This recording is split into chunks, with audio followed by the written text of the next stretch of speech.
Hey there, this is Courtney, and I'm here to talk to you about paying off your mortgage early. And so I want to talk to you about some ways to do that and some reasons that you might do that.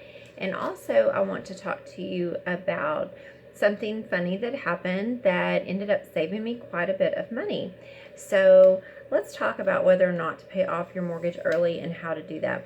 I'm not here to give you fancy formulas or tricks or things like that. There are a lot of things online that you can watch that will help you know how to do that, and I'll give you some of those tips, but I always speak from where we are.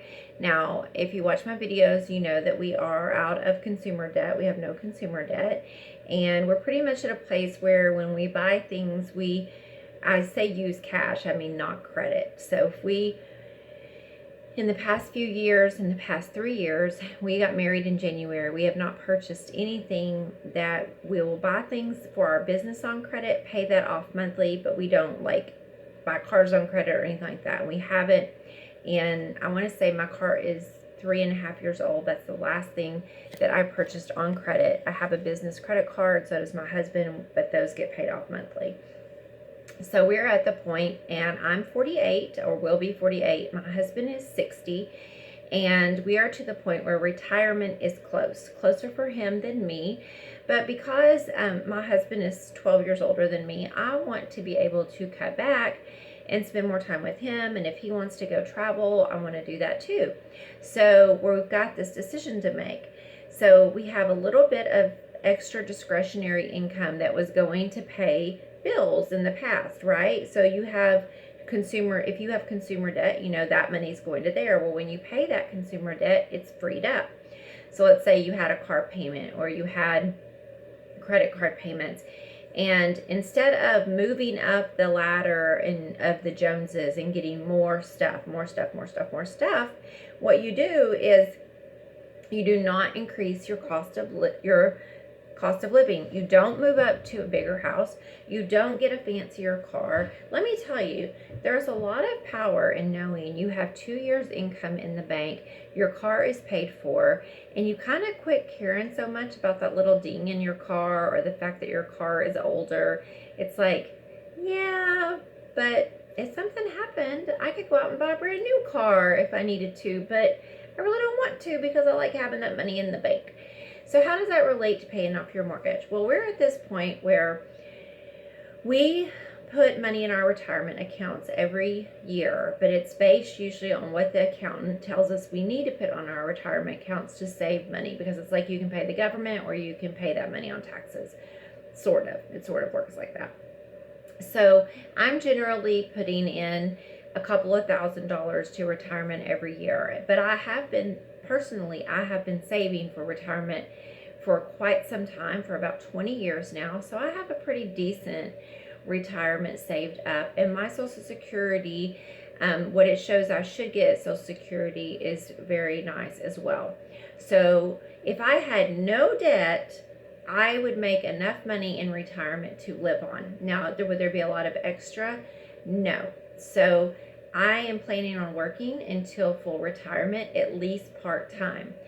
So we have decided that the best use of our money is to take excess money and pay the house off within a few short years, and then save any other money. And I have not decided how I'm going to do that. I'm going to max out my IRA, but we're probably going to open some other kind of retirement account for my husband. My husband will be getting police retirement and Social Security.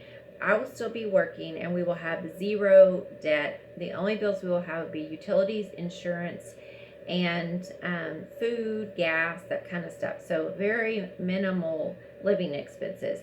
His Social Security and his retirement will probably cover all of those expenses. My income would be extra income.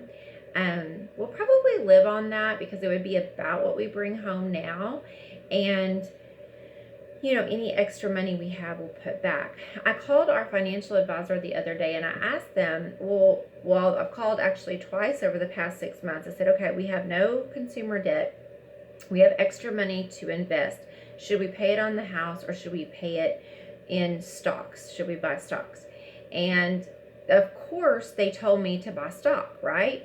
Well, I talked to two of them, and I don't think they're wrong. And if you disagree with me, that's fine, but I'm going to give you my 2 cents with that. Their thought process is very mainstream. Put in stock, and you could be making all that money. You could be making more on the stock than the interest you're paying on your house, okay? So that might be true. But psychologically, if I have no bills in 2 years and I'm paying the bank, if my house payment is $1,200 a month, you guys, like the interest is half of that, okay? So if I'm not paying the banker $600 in interest a month in fees, then that just makes more sense for me. So let's talk about when to pay your house off and when not to pay your house off. After you've paid off all of your consumer debt and you're putting in money to retirement every year, at least 15%, then I would definitely say pay your house off. And if you're seeing this on the forefront, try to not get into a situation where you have a high house payment. Always live below your means. If you're going to live in your house long term, definitely pay it off. If you're going to be moving within the next year or two, I'd probably put that money in investments and then, get it built up and then not pay the house off. The other thing is when I called my investor, they were so concerned because I was I wouldn't say I was argumentative, but I was like, yeah, that doesn't sound good to me. And I don't think they're used to people disagreeing. I mean, they're very wonderful people. I just don't think they're used to people disagreeing. So they were so concerned that I was going to pull my money out of my retirement to pay my house off that they dropped my fees by 25.25%, a quarter of a percent. And that's significant, and I appreciated it very much. And I told them, oh, no, I'm not taking money out of my retirement. I just was wanting to know. But I did complain because I felt like the fees were a bit exorbitant, and they were able to lower them, and I never thought that would be possible. So if you have a financial advisor, if you're invested in an IRA, it does pay to call every once in a while and check in. Also, I don't think you can ever go wrong paying your house off, just as long as you are contributing to your retirement. If you have extra money, go ahead and get that house paid off. Don't stick that money in retirement if you can get that house paid off really quick, because that peace of mind, having a home that no one can take from you, is really, really important. And the other thing is, I would encourage you some ways to do that is any extra money you put into the home. I'm not saying don't have your fund money, but another thing is you can do bi-monthly payments. It'll save a little bit on interest, and as you're paying, what we do is, like, I've got some bills that I'm going to be able to cut off. Like, we're not going to use them anymore. I'm canceling a couple of gym memberships because we've moved, and my son is now able to pay some of his own expenses. And so that's going to free up about $100 a month. Instead of absorbing that, I'm going to put it on the house. I'm paying $200 a month on the house payment over what the house payment is. And then my husband and I will save, and every quarter after we pay taxes, we take a portion of that money that we've deemed for the house and we move it and go pay a big principal payment.